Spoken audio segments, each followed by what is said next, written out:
Thank you all for joining me today. The latest 820 episode, your 500 seconds of resilience.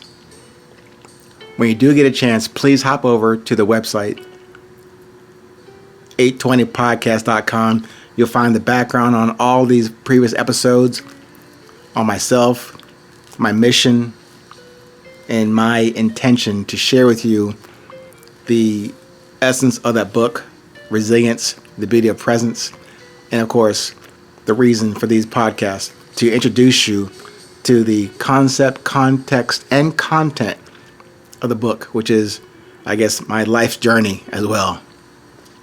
Today's topic is called the longing. The longing. Again, as a sidebar, when I mentioned the topic of this episode, it reminds me of a movie called The Shining. I think it was back in the, 70s maybe. Mr. Jack Nicholson. That was a scary-ass movie. But this topic today, this episode, is not about The Shining. It's about the longing. Although, probably should make a podcast about, with that title, The Shining. In a good way, not in the crazy, scary way in that movie. Anyway, let's get back to this one. The longing. And this longing discussion today is about these 4 observations that are inside of all of us that I think we can share and center on. The longing for health, love, harmony, and success. I didn't create these topics or the idea about the longing for those 4 things. That came from a book by Mr. Edward Freitag. Hope I'm pronouncing his name correctly. The book was titled The Subconscious Mind. In that book, he kind of posed a question, and it rang true for me. What do you long for? What do you desire? By the other day, I was talking to a friend of mine, a dear associate. Her name is Gina. And we were discussing this topic about the resilience around the book, the podcast. And I mentioned the main idea, and the question in the book, Resilience, the Beauty of Presence, about what drives you. That's the main question that I posed in that book. What drives you? I want all the readers to consider that before you crack it open. That is the main question I want in your heart. What drives you? And it speaks or represents your resilience. Miss Gina spoke of their desire necessary before defining the drive. Almost like the drive part, as I explain it, is just a fancier way to describe that raw baseline thing called desire.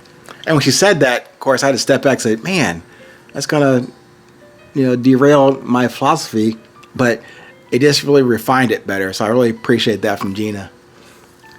To break it down to the raw parts of what I'm trying to relate to anyone out there who has interest in my subject on resilience. So that rawness of drive down to the nuts and bolts of desire, that sounds right to me, especially in terms of this thing called longing. I'm sure we all have fairly lengthy and ranging things on a daily basis that fall into that category called desire.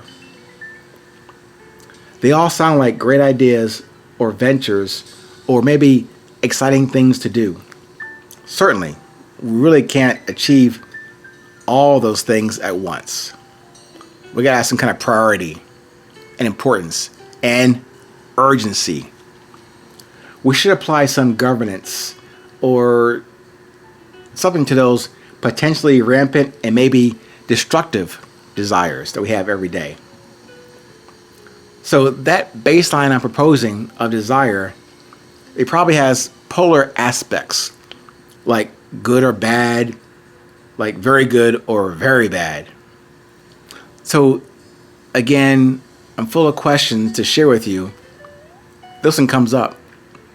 What will keep us from pegging on one side of the spectrum or the other of desire? What will keep us from going way over to the right side or the wrong side on the very bad side of our desire? Perhaps that's how we get to defining and refining desire into drive.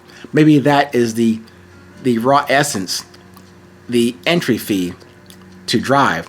But that raw essence called desire, we don't take it at face value. We have to take it and ask that question about what drives us with sincerity, honesty, direction, and truth. Almost like we take that desire and distill it into something that we really want to drive forward with and go after because it resonates with us in terms of our known or newly known awareness of our purpose and message. I say that refining your observations and actions and then committing them properly places you and us in that path that reduces the longing, meaning we are addressing or attending to that quote-unquote defined longing, not just a rampant, random longing for everything we want. Maybe we refine it to the longing for what we need. And maybe it goes into also the lingering on the drive, not so much on the unrefined, raw parts of our desire. Within us, those terms for love, health, harmony, and success, those terms, those observations, they should be lingering within us. They could become dormant because they are already there. That foundation is already planted in all of us. That subconscious mind that Mr. Freitag was explaining in his book, that love, harmony, health, and success are already within us. Almost as I mentioned in a very, very early podcast about education comes from that word educare, which is Latin, meaning to draw out from. If we were created by our respective creators, we were brought here complete with all we needed, but our education, our drawing out from within us is those four things: the love, health, harmony, and success. So we can definitely have a longing for those things that are within us, but only briefly. Not for achievements or acquisitions, or for a sanguine love of health, of harmony, and success in our own personal, present state of being. Not just longing, realizing, appreciating, and embracing this now. Please, stay present, stay current. It is always 8:20.